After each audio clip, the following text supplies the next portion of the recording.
This is $700 worth of double Masters cards. 275 and like 350 for these two boxes. So I spent a lot of money to make this video. If you enjoy these unboxings as much as I enjoy doing them, just do me a favor, share it, drop a like, subscribe to the channel, let YouTube know that you want to see more videos like this, because I love unboxing stuff. Magic the Gathering, Pokemon, I have so many boxes of cards to open. If you guys want to see it, I will start posting it. Maybe Magic Mondays is what we'll start doing. But you got to let me know. But that said, let's get into these boxes. I love unboxing these cards for you guys, and I don't know why I don't do it more often. I buy 5 or 6 boxes of every set, and I do unbox these sometimes on my other social medias. You'll find them primarily on my Twitch channel, which I don't know if you know that, twitch.tv/Boogie2988.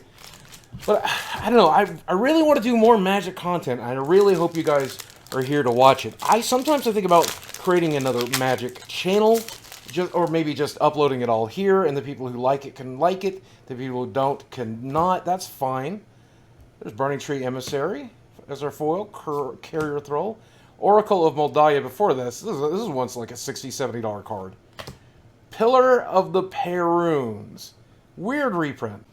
I always find it so fascinating, like, which cards they choose to reprint in these master sets, which cards they choose to be the rares and the mythics. And, like, I know one of the design philosophies is they can't all be special, even at this price, right? We can't do special arts for every card. There's got to be a lottery aspect, right? Sometimes we have to put cards like Dauntless Escort and Ulash the Hate Seed in here, which are cards people play with but are not particularly valuable. Personally, I think if you're charging, what retail on this is 300 something a box. I've seen them going as high as like 375 now. I feel like you can load it full of things like Caverns of Souls. There's a nice hit. This card used to be worth damn near $100. I'll probably put a price of what it's currently worth on the screen as well. I love these borderless cards. I have a cube that is full of Secret Lair and borderless cards and booster fun cards with all the special frames and stuff. If you don't know what cube is, I'd be glad to teach you sometime here on the channel. Nicol Bolas, God Pharaoh. Beautiful hit. Master Biomancer. But I feel like there are a lot of cards, like maybe Master Biomancer, I don't really know. There's a lot of cards that got put into the set that see zero play anywhere. Does Drogskull Reaver see play? I think in Pioneer. Vincer, Shaper Savant, this isn't my cube, so I guess it sees play somewhere. And especially when it comes to the commons and uncommons, I know that this format is built for draft. I know that they really want you to be able to draft it and have a good time doing it, but is even in this shit important? Could this have been a different common? Aether Vial's excellent. I'm so glad I pulled an Aether Vial. There's Wasorti. There's so many commanders in this set. This is basically Commander Legends 2.0. You know, if you ignore that Baldur's Gate thing. Like, I feel like this could have been an amazing commander set, and instead they made it double masters. Which, I don't know. I love the borderless cards this time. Like, look at that. The Mimeoplasm, not a particularly valuable card. Don't know if it'll ever make it as a commander. I don't know that I'll ever cube with it, but I'll definitely enjoy owning it. Abbot of Carol Keep. The other thing they did this time that I thought was really cool was in the collector packs, and we're going to open a collector box here at the end. With the collector packs, they did the etched foils for almost every rare in the set, maybe every rare and mythic in the set. I'm not entirely certain, but oh, Bitter Blossom.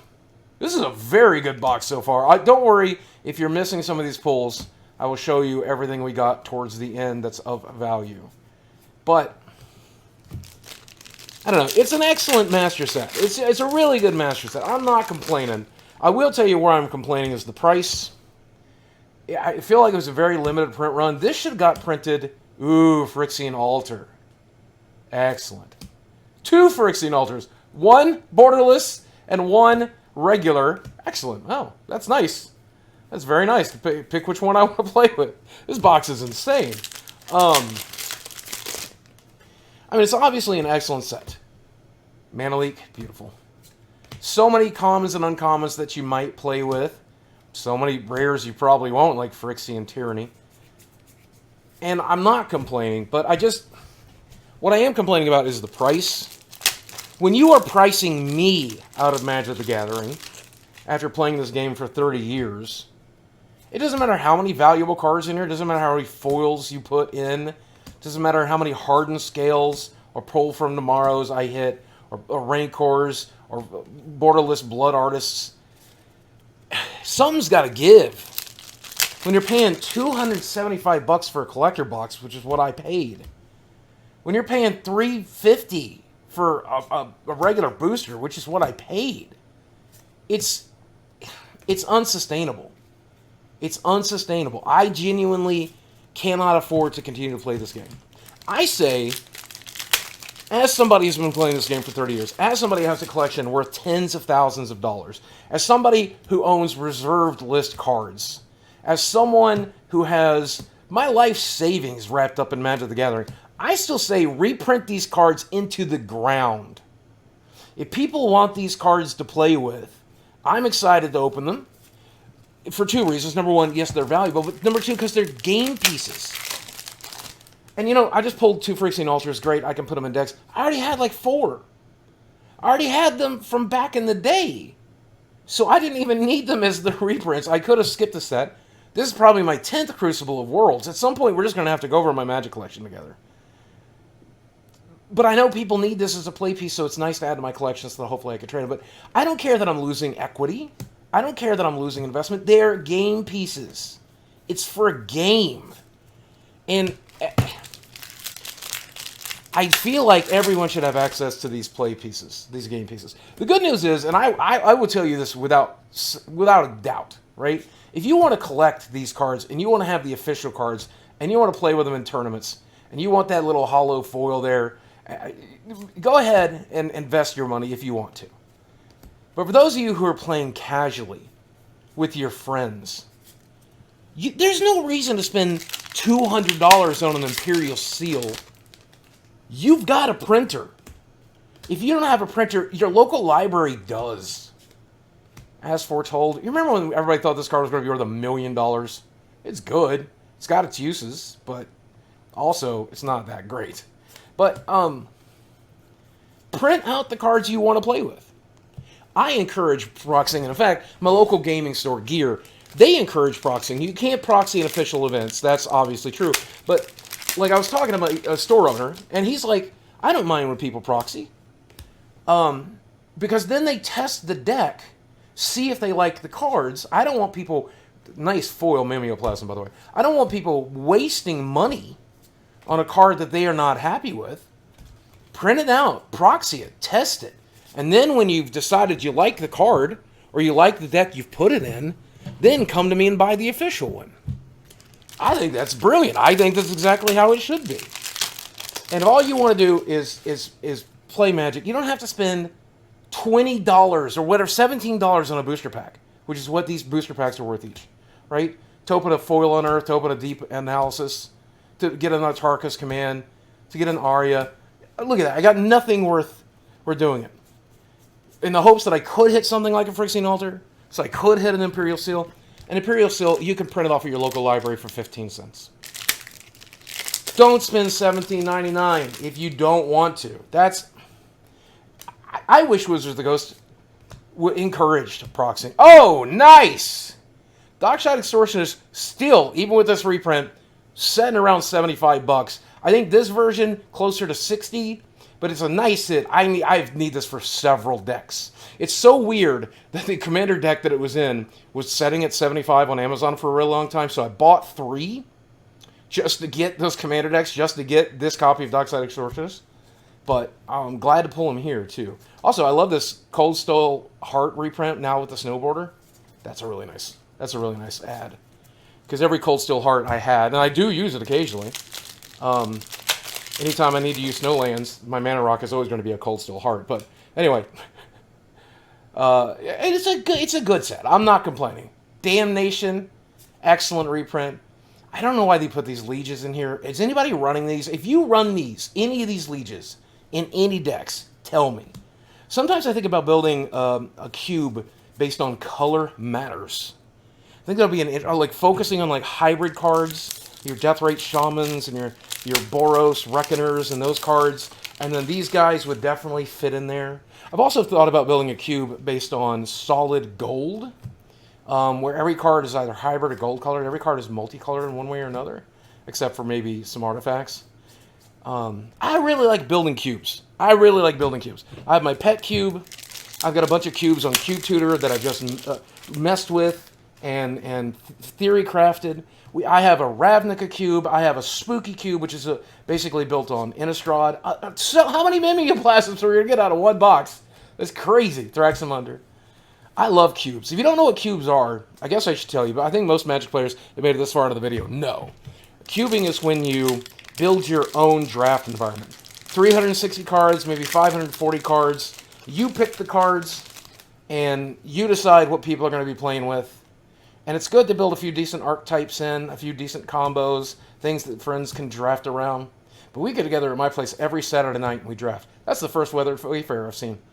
That's actually really nice. It's not a very valuable card, but it's good to hit. Last pack. Ooh, sorry about that. I forgot to have notifications on. Last pack. Here we go. This box is pretty killer. But we'll go over the hits in a minute. Ugh, Hellkite Overlord. Why is this a mythic you reprinted? This card was worth nothing, was it? I don't think it was. Anointer of Valor. Green Sun Zenith, always a good reprint. And Judith the Scourge Diva. Okay. So what were our hits? Let's take a look at our hits real quick. In terms of mythics, decent box. Didn't get a lot, but Dockside Extortioners, as foretold. Crucible of Worlds. Bitter Blossom. Nicol Bolas. And Cavern of Souls. I mean, there's a tremendous amount of value there. Those will all go into decks. Oracle of Moldiah is a pretty decent hit. In terms of rares, what did we hit here that was really something? Aether Vial still holds some value. I just like the borderless cards.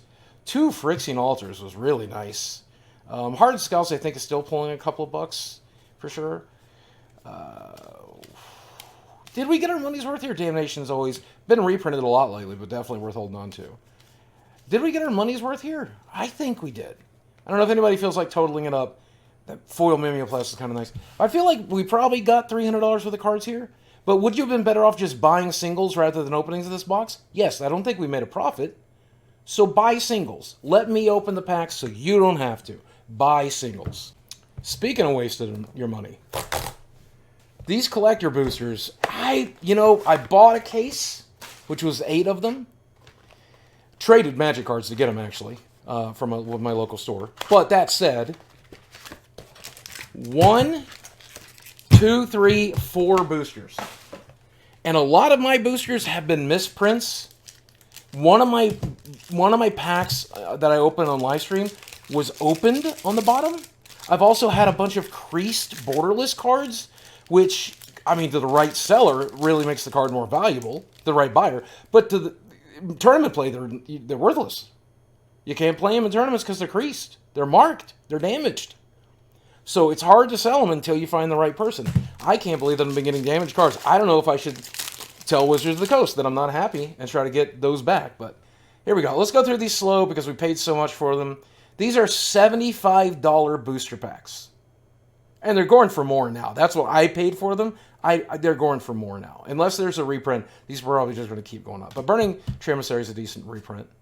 Experiment 1, he's fine. High on Umbra, Momentary Blink, that's 6 play. Band Charm, Boros Garrison, these do see play. Alright, so we're into the borderless section. I think we get 2 borderless cards. They can be rare, I'm not sure. Thought Scour, Young Pyro. Now we get to the foil borderless. They can be rare or mythic. Rampant Growth and Unearth. It is nice to get a lot of those borderless cards. Alright, now here's our foil rare. Abbot of Carol Keep. Bulk rare, playable. It's in my cube, but I'd like to get the borderless version. There is a borderless Grand Arbiter, Augustin IV. He's a good commander. He's definitely good in commander, whether he's your commander or not. Surgical Extraction is our etched foil. Now, our last card has a chance to be a textured foil. 3% chance per booster to get a textured foil.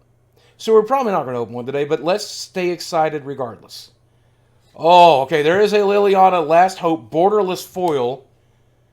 I have not seen or felt a textured one, so I do not think this one is textured. But that's still an excellent hit. That is still excellent. Very nice. Very nice hit. Okay. 3 boosters left to go out of this box. I also love these tokens. I actually use my tokens quite a bit. I like the double-sided ones. I won't use the ones that are not double-sided. Just straight up throw them away. But the double-sided ones I like a lot. Forbidden Alchemy, that card used to be very played in Standard. Even initially it never was, I don't think. Annoying Blonkin. Simic Growth Chambers, nice hit. Scion of Darkness, moved down from rare. It's good to see this reprinted, though. It's kind of weird. Cycling 3 is nice, though. I feel like you can put that in the Living In style deck. Burning Tree Emissary is our first borderless. Rakdos Canarium is our second one. Our foil borderless. Monastery Swift Spear. Followed by a foil Silesian Sanctuary. Now we should have a borderless rare. No, just a foil rare. Bring Delight. Now a borderless rare. Vidalcan Orrery. I do love this borderless version of Vidalcan Orrery. I never really played this card. I never really used it. I don't know if it's good or not, but I feel like that in cards like Awakening or things that untap your lands and creatures, pretty good. Here we go. Come on. Here's our, what do they call it? Etched foil. Etched foil is Chaos Orb. I mean, it goes in every Commander deck that has red in it, so it's kind of hard to complain. Seems a little miscut to me. I don't know if I'm wrong there, but look at that top border. That doesn't seem right. But I don't think I've seen a lot of etched, just red cards, etched foil. Or, I mean, sorry, texture. Yeah, etched foil. Phyrexian Altar, borderless, very nice. Foil version this time. And is it textured? Do we have a textured card behind it? No, that was our last one. Okay. Okay. The Phyrexian Altar, I've opened 3 Phyrexian Altars today. They just really want me to play combo decks. They really, really want me to be playing combo decks, which I don't really do it too often in Commander. When I build Commander decks, I build them to be fair, man. I don't build them to, like, have a one-way combo. Let somebody else do that if they want to. I'm here to win by overwhelming you with a cool board state. I do respect, like, how Post Malone maybe just plays Magic if you don't know that. I do respect how Posty does, he likes to play stacks. So I feel like I would play CEDH with Posty. I'll never get to, but I would kill to. 2 Terminates in a row. That's interesting. Wall of Omens. Bedlam Receivers are foil rare. Then we should have our etched foil. No, borderless. Sensei's Divining Top. Beautiful, beautiful reprint. I mean, it's in so many decks. It goes in almost every Commander deck. I'm running this in Prosper. It is so good in Prosper. You have no idea how good it is in Prosper. But then our etched foil, Phyrexian Tyranny. Ugh. Glad I hit that top because I'm very disappointed in that. And then one more rare. Could it be textured? Could it be textured? Wow. Wow. 2 Divining Tops in the same pack. I've seen a lot of duplication like that. Man, that's a hit. Yeah, we'll go through the hits at the end here. But wow, excellent, excellent boxes today. I'm so glad I chose to film these rather than just opening them or putting them on live stream. If you're enjoying the unboxings, let me know. There's so many different ways you can support the channel. Just leaving a comment, dropping a like, so simple. Hitting subscribe if you're not already subscribed. Turning on that notification bell and setting it to always notify you. That would help. There's the channel membership thing. If you like the channel and you just want to throw me $5 a month, it's a great way to do it. I got sponsors that you'll see down below. Any of that. Buy a t-shirt. Whatever you want to do to support me, I will appreciate. But you don't have to do any of it. You just watch the videos, and that's fine too. Coiling Oracle. Wall of Omens. Seeker of the Way. Simic Growth Changer. All right, here goes our rares. Here goes our rares. Imperial Archangel. So many just absurd, giant gold cards that got reprinted. I don't know why. I've never seen this card resolved or played. I've never seen it reanimated. I don't know why it's in the set, but whatever. Somebody out there likes it, and it's for him. It's not for me, though. Cavern of Souls. Borderless Mythic, though, that's for me. That's for me. It'll go in every tribal deck I got. Oh, I have Rogues built. I have Elves built. I need these Caverns of Souls for it. Can't really cube with it. I don't know if you can build a tribal cube or not. There's probably one out there. 1,000-Year Storm is our etched foil. Then we got another rare, and then we got the token in the back. This is my second to last chance for an etched foil. Could it happen here today? Did it happen today? Let's see. No, but I will take a Mr. T's protection any day of the week, especially with that art. Foil borderless. This card's gotten reprinted a couple times now, so the value is definitely going down from its original printing, but this version will keep its value. That is excellent. Wow. Okay, great box. Mr. T's protection. 1,000-Year Storm, it gets played somewhere. Cabinet of Souls.